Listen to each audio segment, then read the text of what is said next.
Hi, and welcome back. This is Filling in the History. My name is Ryan. I am the amateur historian, and we're going to be exploring the Joseph Smith papers today as it relates to what the Church of Jesus Christ of Latter-day Saints calls the first vision. And we're going to get into a lot more detail about that. I'll give just a little overview of what we're going to do today. So, thank you for all of the feedback from our last episode. Hopefully this will be as well interesting to watch. What we're going to be going after today is actually in a book of scripture called the Pearl of Great Price. So if you're not familiar with the church, we have four standard works. We have the King James Version of the Bible, Old and New Testaments. Then we have the Book of Mormon. We have the Doctrine and Covenants, which we talked about last time, sort of the building up of what the original book was, the Book of Commandments, which became the Doctrine and Covenants about 2 years later. And then we also have the Pearl of Great Price.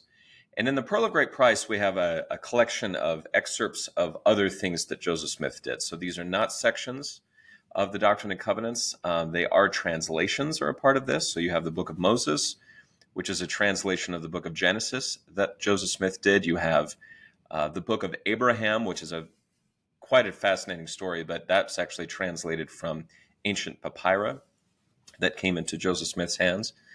And then you have a little section called the Joseph Smith Matthew, which is a selection of translations from the last chapters of Joseph Smith Matthew. And then you have the Joseph Smith history. And again, I should say after that, you have the Articles of Faith, and we'll also get into that, which was a part of something called the Wentworth Letter, which was published in the Chicago Democrat. Very important to our faith, but nothing that was ever published during Joseph Smith's time. In fact, for all intents, again, if you take it from our cultural perspective, these were never printed in a book during Joseph Smith's time. What we're going to talk about today, which is the first vision as we shared in the church.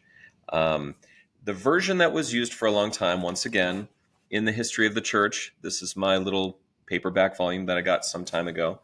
If you were to go into a pre-2013 version of the scriptures, this would have been described as the first 5 chapters of Volume 1 of the History of the Church, put together by B.H. Roberts. And since B.H. Roberts is such a character in church history, I have some literal character stories about him that are pretty fun that we're going to share today.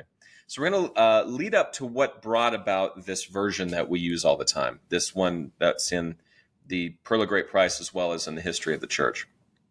Also going to kind of lead up to the actual story itself, like the events leading up to the spring of 1820 when Joseph Smith had this visionary experience. And then after that, we're going to be talking about some alternative versions of the story. If you may or may not know, obviously Joseph shared this several times during his lifetime, mostly vocally, but they were written down by maybe supervised by himself or others. What we are using today, the main text of what we're using today in Joseph Smith history, is again what is called Draft 2 of the manuscript history of the church, which was started in 1838. So that is 18 years after it happened. And this manuscript history went on for years and years and years, well after Joseph Smith passed away, and it eventually became this History of the Church volume. So we're going to be kind of talking about that quite a lot over and over again today. And the main book that we're going to use is Volume 1 of the Histories in the Joseph Smith papers. There are 2 Histories volumes. The first one is a collection of the various histories that Joseph Smith actually commissioned himself. And the second volume in the Joseph Smith history were what are called assigned histories. So John Whitmore wrote one, for example. And these histories don't really deal with the early church. They deal with whatever those people were involved with. And in some cases, there's just a journalistic record of what they did that day. So in a strange way, we will not be using Volume 2. And I'll be getting to that in a moment. So, we're going to talk about what led up to Draft 2, what led up to the story itself of the first vision, alternative versions of that story that we have in the Joseph Smith papers. There's probably several others, but we're going to try to constrain it down to what happened during Joseph's time. And then some bonus material about the Pearl of Great Price itself, I thought might be interesting to note, because there's a lot of things that are used today. Again, there's a lot of cultural things to be aware of. that we have that they did not have back before 1844, which is when Joseph Smith was killed. So there's your outline for the day. So what led up to draft 2? Well, the main text that we have for that is going to come out of the papers. And you're going to might need to forgive me for this one because there is it's the Joseph Smith Papers project is a historical project. And so if you do the history section of the historical project, there's going to be quite a lot of detail in the introduction of that. So there was an essay written, and if you're feeling feisty, go read it. It's called the Joseph Smith's Historical Enterprise. And this is in the introduction of book 1 in the histories, volume 1 of the histories. And you can get this on the Joseph Smith Papers website. I'll put links here. So before we get into the story itself, how do we get to the records that we enjoy today? Well, the first historical writing can be considered what's called the preface to the Book of Mormon printing. So if you were here in person, I would have quizzed you on that, but you're not. So when the first edition, and I have my little replica copy here that I got in Palmyra some time ago, which is kind of fun. In the first edition of the Book of Mormon, you're going to see the title page. This is a translation from the plates. And this kind of fun, this is also in the copyright of the Book of Mormon, and we'll get to that, I think, in next episode. And then after that, we have the actual copyright page here, excuse me. That kind of proves that this has been copyrighted. And then you get this preface over here. Over here is a preface. And this is the first time you ever get any sort of stuff about history. But just to let you know, for our purposes today, the first vision is not in here. They're just talking about the Book of Mormon. That's the very first thing we get about Joseph Smith's history. So what's the second thing we get? Maybe that's it. Well, that one, the very first draft of that, is what we now call Section 20 of the Doctrine and Covenants. At the time, it was called the Articles and Covenants of the Church. And some people call this the Constitution of the Church. You can call this a bit of to this day, the Church Handbook of Instruction heavily relies on this section. This was given on April 6th, 1830. This was given when the church was actually put together and organized, and used to be a lot more towards the front of the book when you talk about the Book of Commandments and the Doctrine and Covenants. And in this, the first little section has a readout of just, this is Joseph Smith's life, and, again, kind of begins with the Book of Mormon. So once again, no first vision.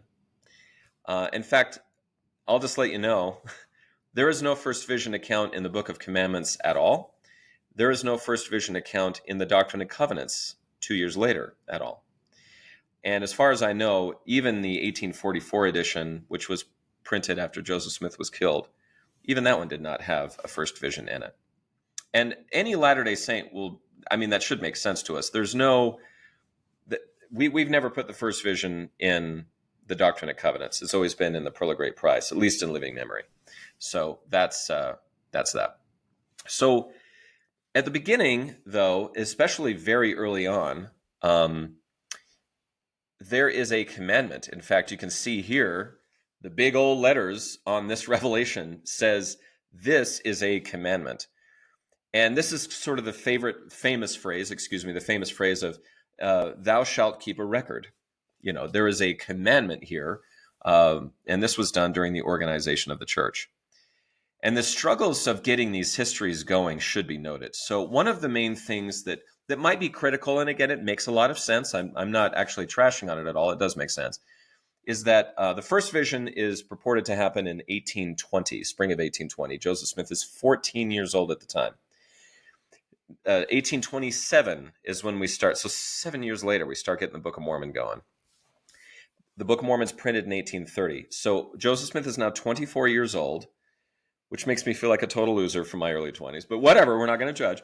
But he's 24 years old, and he founds the Church of Jesus Christ of Latter-day Saints. And in that, you get all this stuff and a commandment to keep records. But then you get, they get kicked out of, upstate New York, and they're heading off to Ohio. And then you have Independence, Missouri after that, which is supposed to be the center place, but they're kicked out of there. and they're kind of kicked out of Ohio, and then they get to Nauvoo. And I mean, really, the record that we have that we're using in the Joseph Smith papers, or in the Joseph Smith history and in the Joseph Smith papers, we really don't get that until Nauvoo. I mean, that's how long it takes for them, just because of all the things that they have to go through, and we'll get to a few of those details. So the original edict is way back in 1830, and they don't really start in on record keeping until 1832. Joseph, in fact, our first journal entries that we have from the guy are in 1832. So, yeah, what we have, what we enjoy today, what we call the first vision, what the missionaries share when they go out into the mission field, didn't happen until 18 years after the event. And I would say 8 years after they were commanded to keep records. So this was a real struggle for them for a long time. In the meantime, there were versions of it that were shared, and I'll share that with you here shortly. So how are they organized? Well, in the Joseph Smith papers, because that's what we're going off of, in their introduction, they explain it this way. So I'll just kind of read that off. It says the first volume, Joseph Smith Histories, comprises histories written, dictated, or signed by Smith, or created under his direct supervision. The documents in Volume 2 in the series, or signed histories, have a less direct connection to Joseph Smith. They were begun at his official direction, but did not receive his sustained supervision. The balance of the histories series will present the massive multi-volume history that Joseph Smith initiated in Missouri in 1838.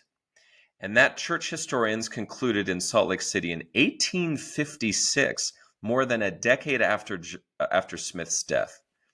Although the history series will include only writings conceived as narrative histories, these writings were often based on individual documents, including letters, petitions, and revelations, and in many cases, the source documents were copied directly into the histories. So I should say this right off the bat. Where we have Draft 2, the introduction to Draft 2, and Draft 2 is what we're reading when we read the Joseph Smith history. I'm just going to start with this. So all that being said, I'll quote this one to you. The first 17 pages of Draft 2 have no surviving source, though they were apparently copied from the non-extant 1838 history. So this is the first thing you get. So to kind of put in English here, we've got all these papers and letters and stuff that people were trying to gather together, and they were going to put them in a book.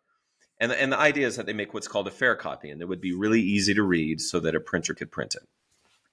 And all of those early documents are now gone, which is kind of a shame, or at least we just can't find them.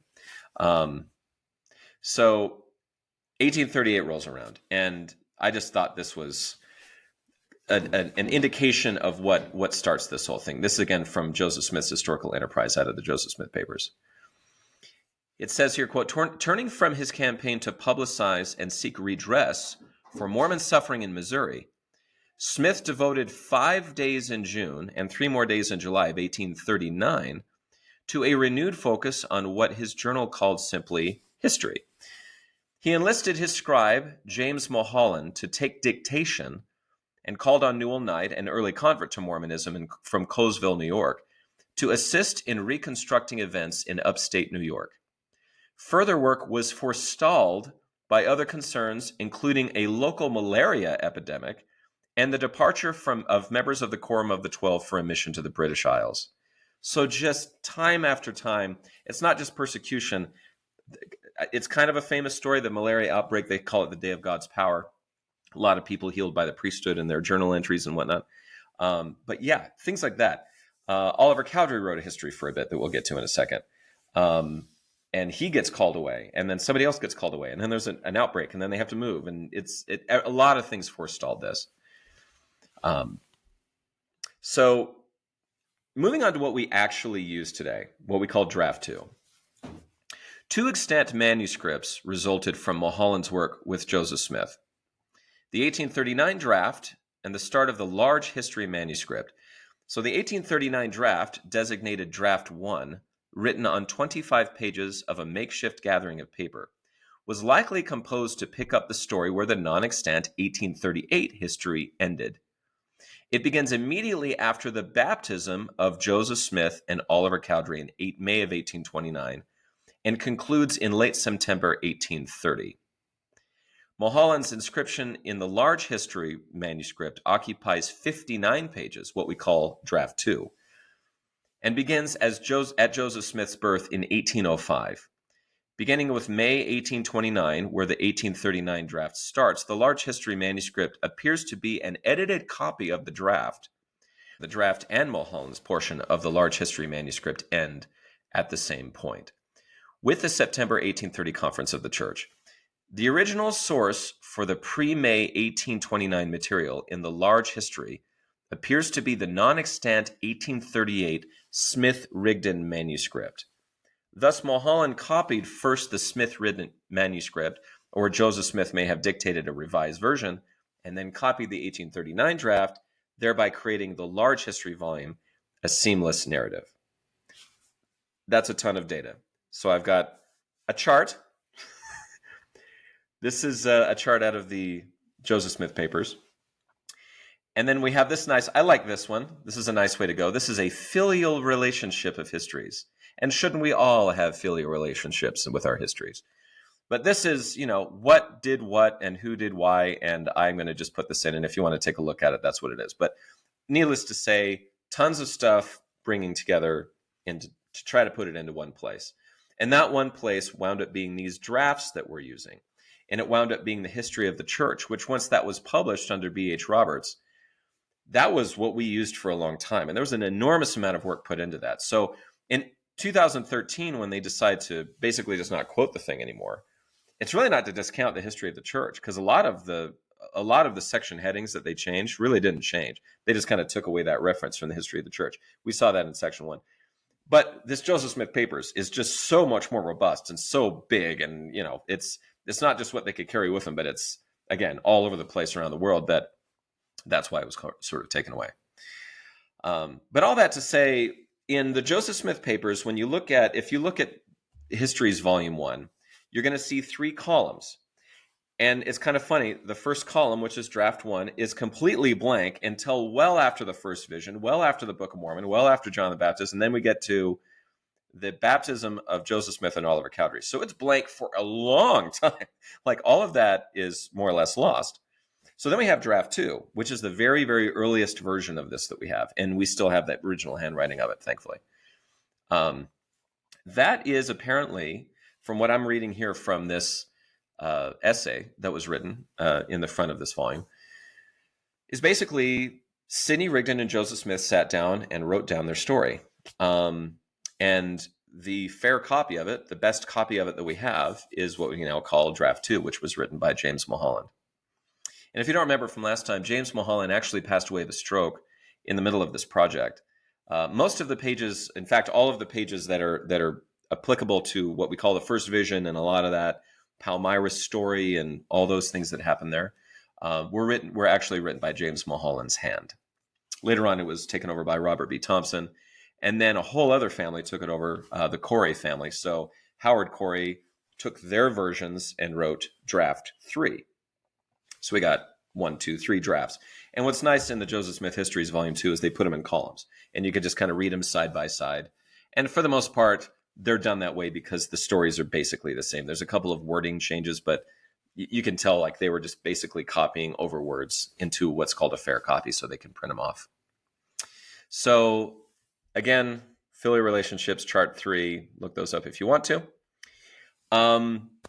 And although this may not be a pleasant way of saying it, I hope you'll understand I'm trying to be respectful. The first vision does not have a lot of paper space in the Joseph Smith papers in terms of like the papers that were actually there during Joseph's life. For example, the first vision is not in any of the records in Histories Volume 2. They focus on the Book of Mormon. They focus on persecutions and petitions because there was a lot of legal things they were trying to do to get their property back and to seek redress for the wrongs that had been done to them at the time. It is focused a lot on church organization, manifesting of signs of the believers, things like that. Those were the things that really were written about the most in these histories that we have, the many histories that were written.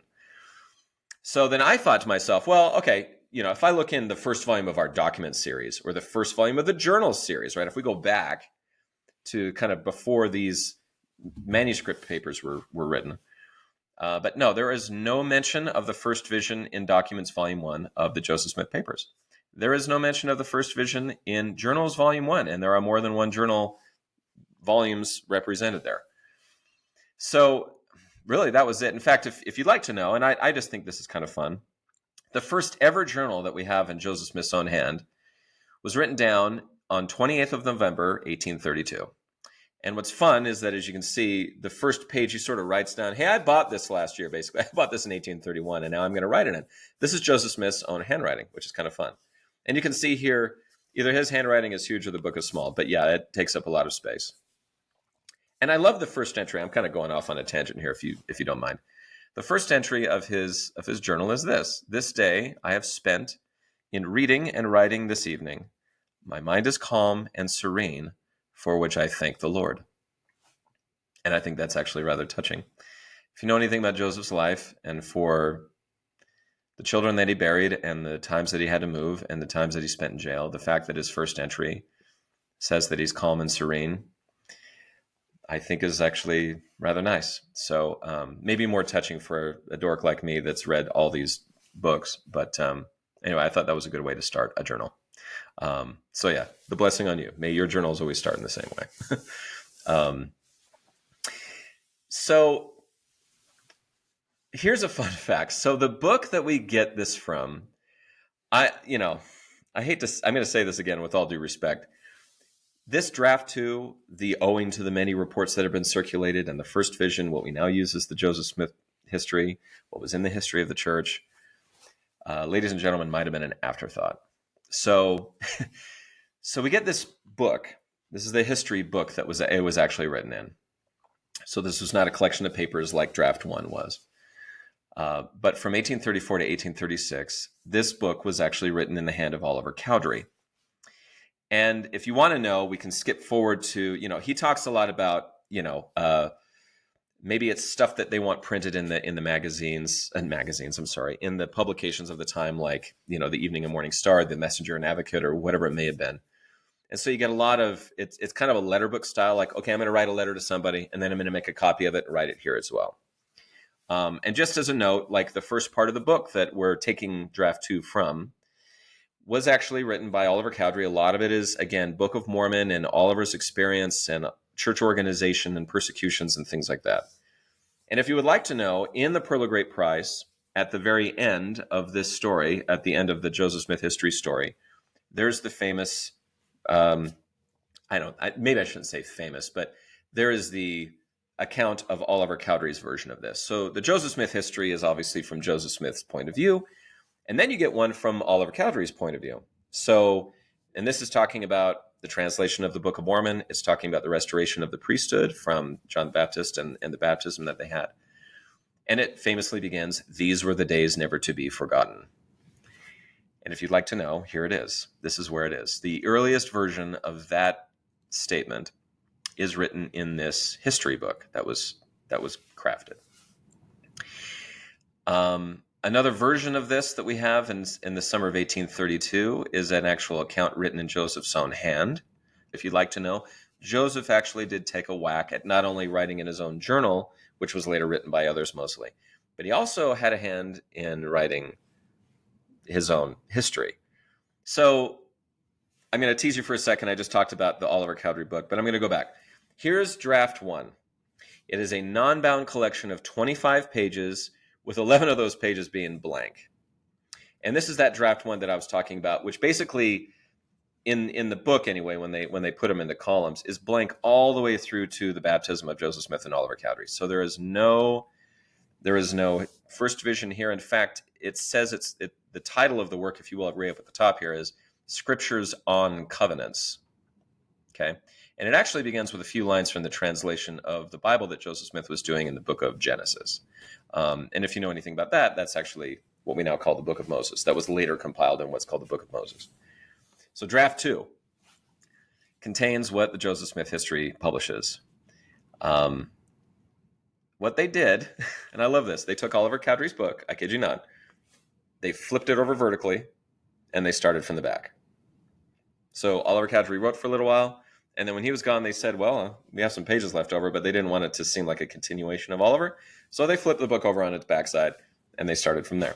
So if you'd like to know, that's how they did it. So if you look at the book and if you were to leaf through it, some of the writing would be upside down. It's just kind of funny to me. Like I said, my opinion, again, I say it with respect, but it kind of seems like an afterthought. They didn't go out and buy a book and say, this is the one that we're using for this. This was something that was already being used by somebody else. The nice part about it is that it did keep the histories all together. So maybe me calling it an afterthought is definitely wrong. Anyway, so this was started by James Mulholland before he died of an apparent stroke. Robert B. Thompson finished this draft starting on page 60. And he wrote about 16 pages, 2 of which are printed in the Histories, Volume 1. So what we are going to go over today won't really include much of what Robert B. Thompson did. Most of what we have is James Mulholland. The entire manuscript of this whole thing is available to see. But again, for our purposes here and for what they printed during Joseph Smith's lifetime, we're going to constrain it to this. But these are all very available. And again, that's kind of the point of this podcast, is to let you know there's so much stuff available. But since you're probably not going to read it, I'm going to do a podcast instead. No judgment. It's okay. Anyway, so that's what Draft 2 is. That's where the official church reading of the first vision is. In fact, if you'd like to see it, here it is. This is the most original handwriting from James Mulholland, what we call Draft 2. The James 1:5, never did a scripture come to the heart of man than this did at this time to mind. That's here. Just those kind of to give you a little bit of a zoom in on these particular moments. And then if you flip over the page, you have the pillar of light story. This is where Joseph prays, and as his account states, he sees a pillar of light which descends upon him. He sees God the Father, and he sees Jesus Christ.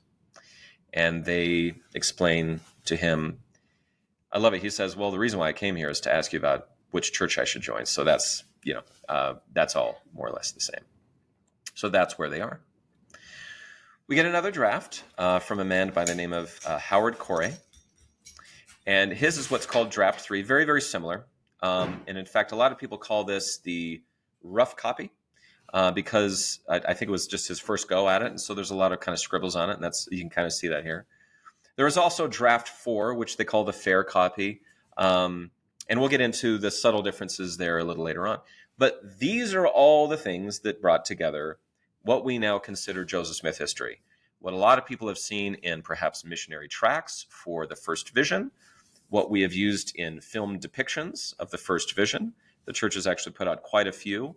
And I have actually myself been privileged to be a part of a few of these as an actor. Anyway, yeah, that is maybe a little bit too much detail, but that is the history of how we actually have this account. What are we referring to when we read it? How did we get it? And where is it going from there? And so in part 2, we're going to be talking about the events leading up to the actual first vision, because we might as well talk about the story itself.